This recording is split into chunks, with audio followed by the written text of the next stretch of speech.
நண்பர்களே, நான் வேலைக்கு போயிட்டு இப்போ தான் வரேன். வீட்டுக்கு வந்துட்டு ஏம்மா பொண்ணு புரோக்கர் வந்துட்டு போனாங்களே, என்ன சொன்னாங்கன்னு கேட்டேன். வசதி பொண்ணு வீட்டில் வசதி எதிர்பார்க்குறாங்கன்னு சொன்னாங்க. நான் உட்காந்துருக்கல சோஃபா நான் வாங்கினது. நான் யூஸ் பண்ணுற பொருள் மேக்ஸிமம் நான் சொந்தமாக வாங்கணும். சின்ன சின்ன பொருள் இருந்து சொல்லக்கூடாது, பெருசாக காட்டணும்னு வச்சுக்கோங்க. ஓரளவுக்கு ஏசி, அது என்ன எனக்கு பெரிய விஷயம். அப்புறம் சொந்தமாக வண்டி வச்சுருக்கேன். 1,00,000 1,3,00,000 இஎம்ஐ ஆகி கட்டி, அது கடன் இல்லை, முடிச்சுட்டேன். அது போக தங்கச்சி 4,00,000 கட்டி படிக்க வச்சேன், கடன் இல்லை, எல்லாத்தையும் முடிச்சிட்டேன். ரூபா கடன் இல்லை.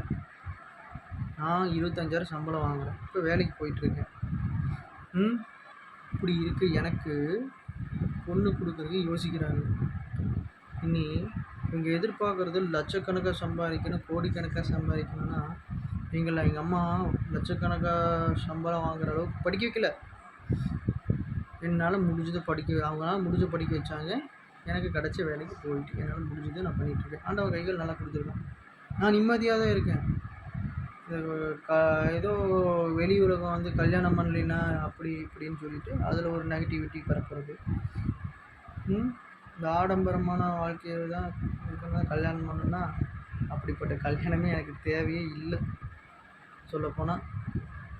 அப்புறம் லட்சக்கணக்காக சம்பாதிக்கணும் தான் கல்யாணம் ஆகணும்னா, என்ன மாதிரி பசங்களுக்கெலாம் கடைசி வரைக்கும் கல்யாணமே ஆகாது.